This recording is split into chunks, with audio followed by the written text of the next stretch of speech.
নমস্কাৰ আপোনালোক কমৰেড চুদুম সকলোকে স্বাগতম জনাইছোঁ। ইয়াত আজি আমি দেখা পাইছোঁ এটা নিমাও পাও পৰিৱেশ। আচলতে এই ঠাইডোখৰলৈ আহিলে, এই ঘৰখনলৈ আহিলে আমাৰ যিমান ভাল লাগে বা যিমান ভাল লাগিছিল, আৰু আমি আচলতে আনন্দত আত্মহাৰা হৈছিলোঁ, উৎসাহৰ ঢল বৈছিলে গতিকে সেই পৰিৱেশ নাই। কাৰণ আজি আমাৰ মাজত আমাৰ সকলোৰে মৰমৰ, সকলোৰে শ্ৰদ্ধাৰ ভৱকান্ত তাহু ছাৰ নাই। তাহু ছাৰ যদিও কায়িকভাৱে আমাৰ মাজত নাই, কিন্তু ছাৰ আমাৰ হৃদয়ত, আমাৰ অন্তৰত সদায় আছে, সদায় থাকিব। গতিকে আমি সকলোৱে জানো, ছাৰৰ যেতিয়া স্বাস্থ্য অধিক অৱনতি হৈছিল, আমি এটা হোৱাটছআপ গ্ৰুপ গঠন কৰিছিলোঁ ভৱকান্ত তাহু ছাৰৰ নামত, ভৱকান্ত তাহু চিকিৎসা ন্যাস সমিতি। গতিকে ইতিমধ্যে ইয়াৰ ভেলিডিটি শেষ হৈছে, কাৰণ ছাৰ ইতিমধ্যে পৰলোকলৈ গমন কৰিছে। সেয়েহে আমি সেই হোৱাটছআপ গ্ৰুপটো আজি কেইবাগৰাকী ছাৰৰ গুণমুগ্ধ আৰু শুভাকাংক্ষী সমবেত হৈ এটা সিদ্ধান্ত লৈছোঁ যে এই গ্ৰুপটো আমি আচলতে একেবাৰে মোহাৰি নিদি বা একেবাৰে আঁতৰাই নিদি আমি এই সমিতিৰ নামটো আমি সলনি কৰিম বুলি ভাবিছোঁ, স্মৃতিচাৰণ সমিতি। গতিকে এই সমিতিৰ জৰিয়তে আগন্তুক দিনত আমি ছাৰক জীয়াই ৰখাৰ চিন্তা কৰিম, ছাৰৰ কাৰণে স্মৃতি গ্ৰন্থ আমি প্ৰণয়ন কৰাৰ কথা চিন্তা কৰিম, ছাৰৰ যিখিনি আধৰুৱা সপোন সেইখিনি সপোন পূৰ্ণ কৰাৰ চিন্তা কৰিম। গতিকে আহক তেন্তে ভৱকান্ত তাহু ছাৰৰ যিটো স্মৃতিচাৰণ সমিতি হ'ব, সেই সমিতিত আপোনালোক থাকিব আৰু আপোনালোকে আগন্তুক দিনত দিহা পৰামৰ্শ দিব। আপোনালোকৰ গঠনাত্মক দিহা পৰামৰ্শৰে আমি ভৱিষ্যত দিনত তাহু ছাৰক জীয়াই ৰাখিব পাৰিম। ললিতা,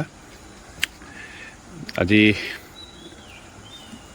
আমাৰ সদ্যপ্ৰয়াত ভৱকান্ত তাহু ছাৰৰ কেইবাগৰাকী গুণমুগ্ধ বিশিষ্ট ব্যক্তি লগতে শুভাকাংক্ষীসকল একেলগ হৈ আগন্তুক দিনত তাহু ছাৰক জীয়াই ৰখাৰ স্বাৰ্থত, তাহু ছাৰ যিখিনি আধৰুৱা সপোন, সেই সপোনবোৰ প্ৰতিপালন কৰাৰ স্বাৰ্থত আজি সমবেত হোৱা দেখা গৈছে আৰু কেইবাটাও সুন্দৰ সিদ্ধান্ত লোৱা দেখা গৈছে। আৰু ৰাইজে বিশেষকৈ আধুনিক তিয়ক নিৰ্মাণৰ ক্ষেত্ৰত, বিশেষকৈ মিচিঙৰ কৃষ্টি সংস্কৃতি বিকাশৰ ক্ষেত্ৰত তাহু ছাৰৰ ভূমিকা অপৰিসীম। গতিকে আমি ভাষাৰে বুজাব নোৱাৰিও। গতিকে মিচিং শিল্পী সমাজ তিয়কৰো ছাৰ প্ৰতিষ্ঠাপক উপদেষ্টা আছিল। গতিকে শিল্পী সমাজৰ আপুনি সন্মানীয় সভাপতি হিচাপে আগন্তুক দিনত তাহু ছাৰৰ বিষয়ে কি কি কৰণীয় কাম আছে বুলি ভাবে, বা আজি সভাই কি সিদ্ধান্ত গ্ৰহণ কৰিলে? সঁচাকৈ তাহু ছাৰৰ আচলতে বহুমুখী প্ৰতিভাধৰ ব্যক্তি আছিল। তেখেত বৰেণ্য ব্যক্তি, বহুৰূপী ব্যক্তি। কাৰণ তেখেত সাহিত্যৰ লগতো জড়িত, সংস্কৃতিৰ লগত জড়িত, শিক্ষাৰ লগত জড়িত আৰু সামাজিক বিভিন্ন অনুষ্ঠানৰ লগত তেখেত ওতঃপ্ৰোতভাৱে জড়িত ব্যক্তি আছিল। তেখেতৰ গুণমুগ্ধ হিচাপে আচলতে সকলোৱেই তেখেতৰ যিটো উৰমুচি বা আদ্যশ্ৰাদ্ধৰ দিনটোত সকলোৱে উপস্থিত হৈছিল। আৰু আমিও তেতিয়া কৈছিলোঁ যে ছাৰৰ স্মৃতিত আচলতে আমি ছাৰে যিটো দেখাই থৈ যোৱা তেওঁৰ ৰাস্তা, তেওঁৰ পথ, এই পথ আমি অনুসৰণ কৰিব লাগিব। আৰু তেখেতৰ যিহেতু এটা আমাৰ জাজিমুখৰ ভিতৰত প্ৰথম গীতৰ কেছেট তেখেত উলিয়াইছিলে, গতিকে এই কেছেটবিলাকৰ এটা আমি মূল্যাংকন কৰিব লাগিব সকলোৱে। আৰু তেখেতৰ স্মৃতিত তেখেতৰ যিটো কেছেটত গোৱা শিল্পীসকলক লৈ আৰু অন্যান্য স্থানীয় শিল্পীসকলক লৈ আমি নিশ্চয়কৈ এই বহাগ মাহটো আছেই অসমীয়া জাতীয় জীৱনৰ এটা অস্তিত্ব মাহ। গতিকে এই অস্তিত্বটো, তেখেতৰ অস্তিত্ব আমি ঘোষণা কৰিব লাগিব। আৰু এটা দিন আমি নিশ্চয় বহাগৰ শেষৰ পালে আমি তেখেতৰ স্মৃতিচাৰণ হিচাপে আমি সংগীত সন্ধিয়া আমি আয়োজন কৰাৰ কথা চিন্তা চৰ্চা কৰি আছোঁ।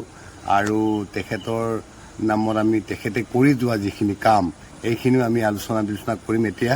আৰু এইখিনি সিদ্ধান্ত নিশ্চয় পজিটিভলি ল'ব লাগিব।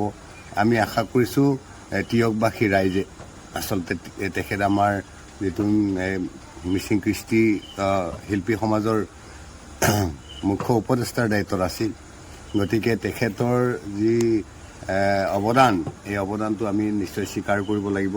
আৰু এইখিনিতে আমি সকলোকে বিনম্ৰভাৱে অনুৰোধ জনাওঁ যে তিয়কবাসী ৰাইজে ওলাই আহক। আমি আচলতে আছোঁ, আপোনালোকক নেতৃত্ব লওক, আমি আপোনালোকৰ লগত আছোঁ আৰু ছাৰক আমি জীয়াই ৰাখিব লাগিব। নমস্কাৰ। মোলো শিলক মোলো কেইজনমানে গোট খাই তাহু ছাৰৰ মানে শুভাকাংক্ষী কেইজনমানে গোট খাই মোলো ছাৰৰ চিকিৎসাৰ কাৰণে এটা চিকিৎসা ন্যায় হেৰি এটা গঠন কৰিছিলোঁ, গ্ৰুপ এটা।